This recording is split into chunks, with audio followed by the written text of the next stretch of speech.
আসসালামু আলাইকুম। FIFA club world cup শুরু এবং সেখানে উদ্বোধনী ম্যাচে মুখোমুখি হচ্ছে স্বাগতিক ইন্টার মায়ামি। যা ইন্টার মায়ামিতে খেলে থাকেন লিওনেল মেসি। হয়তো মেসিকে ইন্টার মিয়ামি নিয়েছিল তাদের দেশে ফুটবল প্রচার এবং প্রসার যাতে আরো গভীরভাবে হয়, আরো যাতে বড় আকার ধারণ করে। কিন্তু এই আমেরিকাতে আমরা জানি যে ফুটবল তাদের জনপ্রিয়তা কতটা পিছে। যেখানে রাগবি সবসময় এগিয়ে থাকে, সেখানে ফুটবল তাদের আমেরিকান মানুষের কাছে চতুর্থ কিংবা পঞ্চম স্থানে। যাই হোক, এবার ফিফা ব্যতিক্রমীভাবে ক্লাব বিশ্বকাপ আয়োজন করছে এবং সেখানে 32টা দলকে অংশগ্রহণের সুযোগ দিয়েছে এবং সেই সুযোগের অংশ হিসাবে স্বাগতিক হিসেবে ইন্টার মায়ামি খেলার চান্স পাচ্ছে, কারণ আমেরিকাতে হতে যাচ্ছে এই ক্লাব ওয়ার্ল্ড কাপ। সো এই ক্লাব ওয়ার্ল্ড কাপের উদ্বোধনী ম্যাচটাই পাচ্ছে স্বাগতিক দেশ হিসেবে ইন্টার মিয়ামি। সো ইন্টার মিয়ামির ওপরই হয়তো নজর থাকবে সবার। যদিও ইন্টার মিয়ামি যার সাথে খেলবে সে হচ্ছে আফ্রিকান চ্যাম্পিয়ন, আফ্রিকার সর্বশ্রেষ্ঠ ক্লাব, আফ্রিকার সবচেয়ে বেশি শিরোপাধারী ক্লাব, 118 বছর পুরনো সেই ক্লাব, অর্থাৎ মিশরের ক্লাব আল আহলি, যেটা আফ্রিকা মহাদেশে পড়েছে। সো আল আহলি এবং ইন্টার মিয়ামির ম্যাচ নিয়ে হয়তো বা অনেক প্রেডিকশন থাকবে, অনেক ম্যাচ প্রিভিউ থাকবে, কিন্তু ঘুরে ফিরে হয়তো সবার মনোযোগটা সেই মেসি কেন্দ্রিকই থাকবে। আপনি ব্রাজিল সাপোর্টার হতে পারেন বা আর্জেন্টাইন সাপোর্টার হতে পারেন কিংবা ইংল্যান্ড, জার্মান, যেই টিম হন না কেন, আজকে ইন্টার মায়ামি এবং আল আহলির ম্যাচে আপনি বারবার মেসিকে খুঁজবেন মাঠে। সেই সাথে মেসির সাথে আপনি যাদের আরো খুঁজতে পারেন তাদেরও আপনি চিনে রাখতে পারেন, আপনি তাদেরকেও আপনি হয়তো আপনার চোখের মধ্যে রাখতে চাইবেন, যাদের কল্যাণে ফুটবল দুনিয়ায় কিছুটা হলেও আলোড়ন সৃষ্টি হয়েছিল, কিছুটা হলেও মানুষ তাদেরকে চাইবে।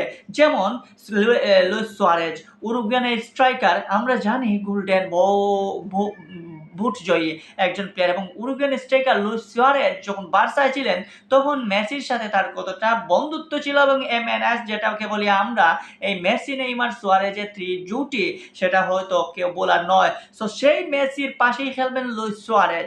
লুইস সুয়ারেজের সাথে আপনি যদি দেখেন মিডিলে, আপনি পাবেন স্প্যানিশের অন্যতম সেরা মিডফিল্ডার সার্জিও বুস্কেটস। এই বুস্কেটস বিশ্বকাপ জয়ী স্পেনের। সো বুস্কেটসও এই মুহূর্তে খেলছেন ইন্টার মিয়ামির হয়ে, এবং আপনি যদি ডিফেন্ডার যান তাহলে ডিফেন্ডারের কাতারে আপনি দেখতে পারবেন আপনি জর্ডি আলবার মতো স্প্যানিশ তারকা। সো এই চারজন স্প্যানিশ, দুইজন স্প্যানিশ এবং একজন উরুগুয়ান এবং একজন আর্জেন্টাইন প্লেয়ার যেখানে থাকবেন, তখন আপনার নজর তো অটোমেটিকলি ইন্টার মিয়ামির দিকেই যাবে। আপনি চাইলেও আল আহলির সাপোর্ট করতে পারবেন না, তবুও যেহেতু এখানে আল আহলি এসে গেছে এবং আফ্রিকান চ্যাম্পিয়ন এই আল আহলি সবসময়ই কিন্তু ক্লাব বিশ্বকাপ পর্যায়ে তারা দাপট দেখিয়েছে। আপনি আফ্রিকান আল আহলির তাদের যদি ট্রফির হিসাব দেখেন, তাহলে ট্রফিতেও দেখবেন যে মিশরীয় প্রিমিয়ার লিগ যেটা রয়েছে সেটাতে তাদের শিরোপা 45টা। কোন টিম আছে এমন যে 45টা শিরোপা নিয়ে বসে আছে, কিন্তু সেই কাতারে আল আহলি রয়েছে।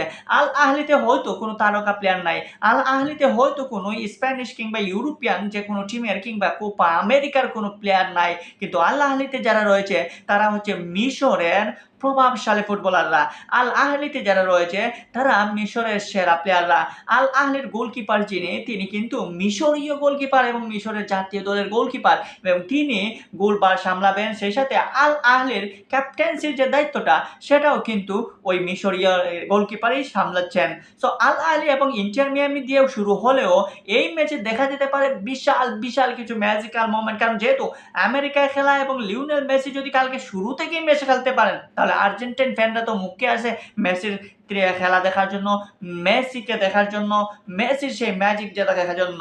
বার্সা পিএসজি ছাড়ার পর মেসিকে আমরা তেমনভাবে ঘরোয়া লিগে বা তেমনভাবে প্রিমিয়ার লিগ বা তেমনভাবে ইংলিশ যেই লিগই বলেন না কেন তেমন পারফরমেন্স আমরা দেখতে পারি না, যদিও আর্জেন্টিনার জাতীয় দলের খেলা ছাড়া। তো সেই মেসিকে এখন কালকে যখন আপনি ক্লাব বিশ্বকাপে দেখবেন উদ্বোধনী ম্যাচে আল আহলির সাথে, তখন তো আপনার ভালো লাগারই কথা। সো ইন্টার মিয়ামি এবং আল আহলির ওই ম্যাচ প্রেডিকশন বলেন বা ম্যাচ যাই বলেন না কেন, ইন্টার মিয়ামি এবং আল আহলির দুই ম্যাচের মধ্যে ইন্টার মিয়ামিকে হয়তো এগিয়ে রাখবেন, কারণ ইন্টার মিয়ামিতে বেশিরভাগ ক্ষেত্রে আমরা দেখতে পাই যে আর্জেন্টাইন প্লেয়াররাও রয়েছে।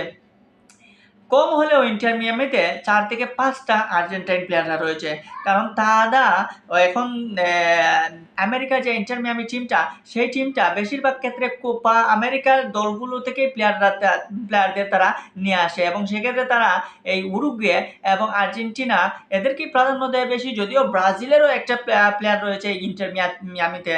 সো ইন্টার মিয়ামিতে তাদের আমেরিকান প্লেয়ারদের সাথে এই কোপা আমেরিকান প্লেয়ারদের সমন্বয় গঠিত বলতে পারেন একটা শক্তিশালী দল, এবং সেই শক্তিশালী দলের মুখোমুখি হবে মিশরীয় আল আহলি। সো ক্লাব বিশ্বকাপের উন্মাদনা হয়তো ইন্টার মিয়ামি এবং আল আহলি থেকে শুরু হবে, এবং শেষ পর্যায়ে কতটুকু গড়াবে সেটা আমরা না হয় পরেই দেখব।